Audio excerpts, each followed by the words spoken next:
चला बघूया आज आई काय बनवत आहे माझ्यासाठी. येस चलो.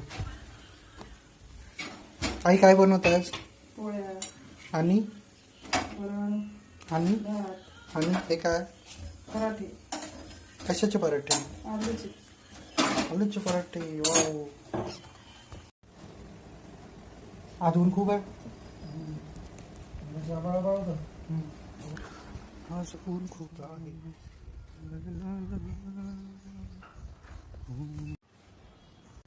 अरे वा, या झाडाला फुल लागलंय. मस्त आहे रे. And this is my favorite. दिवाळीला सिरीज चमकलं पाहिजे. माय प्लेट इज रेडी. लंच.